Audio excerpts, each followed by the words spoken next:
السلام علیکم۔ آپ دیکھ رہے ہیں اخبار 313۔ سعودی ٹریفک پولیس کے ٹویٹر اکاؤنٹ پہ ایک شخص نے دریافت کیا تھا کہ اقامہ ایکسپائر ہونے کی صورت میں گاڑی کا استعمارہ تجدید کرایا جا سکتا ہے۔ اس سوال کا جواب دیتے ہوئے ادارہ ٹریفک پولیس کا کہنا تھا کہ گاڑی کا استعمارہ جو کسی گاڑی کا رجسٹریشن کارڈ ہوتا ہے اس کی تجدید کے لیے کارآمد اقامہ کا ہونا ضروری ہے۔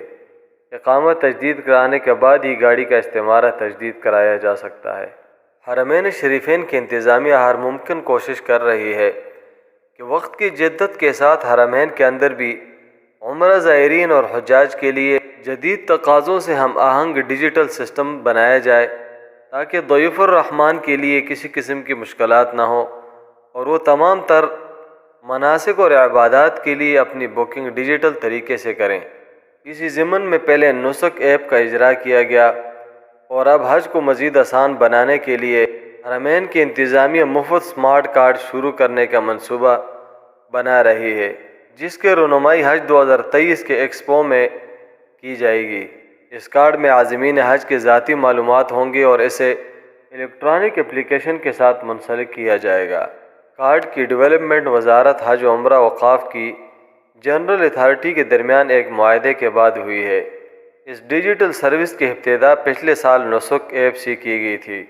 نسک کے ساتھ دنیا بھر کے عازمین حج ای ویزا کے لیے درخواست دینے سے لے کر ہوٹلوں اور پروازوں کے بکنگ تک کی آسانی سے پورے ملک کا دورہ کا انتظام کیا گیا ہے، اور اس کے ساتھ حج 2030 کے لیے حرمین کی انتظامیہ تاریخ اسلام اور تمام حج کے مناسک پر مبنی ایک دستاویزی فلم تیار کر رہی ہے جو تمام حجاج کو دکھائی جائے گی، جس میں بطور خاص اسلامک ہسٹری کے حوالے سے رسول اللہ صلی اللہ علیہ وسلم کی زندگی کے تمام پہلو کو ایک دستاویزی شکل میں تیار کیا جائے گا۔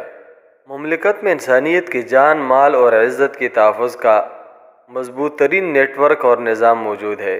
اسی وجہ سے ایسی کوئی چیز مملکت کے قانون سے نہیں بچ سکتی جو انسان کے جان، مال اور اس کی صحت کے حوالے سے کسی قسم کی بھی مضر ہو۔ گزشتہ روز مملکت کے کسٹم اتھارٹی نے منشیات کے سمگلروں کو پکڑا ہے کہ جنہوں نے بڑے ہی عجیب انداز میں اس منشیات کو چھپا کے رکھا ہوا تھا، گویا کہ اپنی طرف سے ان کی امید تھی کہ ہم کبھی بھی نہیں پکڑے جائیں گے۔ اس چرس کو گاڑی کے چھت میں بڑی مہارت کے ساتھ چھپایا ہوا تھا اور چھت کے اندر ایسے خانے بنائے ہوئے تھے کہ جس سے کبھی بھی محسوس نہ ہو کہ اس گاڑی کے اندر اضافی کوئی چیز اور یا کوئی منشیات کی سمگلنگ ہو رہی ہے۔ لیکن مملکت کے سمگلنگ کے خلاف اتھارٹی کو اتنی مضبوط ٹریننگ دی جاتی ہے کہ ان سے منشیات کا کسی پہلو میں بھی مخفی رہنا ناممکن ہوتا ہے۔ آپ کے قیمتی وقت کا انتہائی شکریہ۔ اللہ حافظ۔ نیچے سبسکرائب کے بٹن پہ کلک کریں، بیل کے آئیکن پہ کلک کیجئے تاکہ ہر نئی ویڈیو کی نوٹیفیکیشن آپ کو مل جائے۔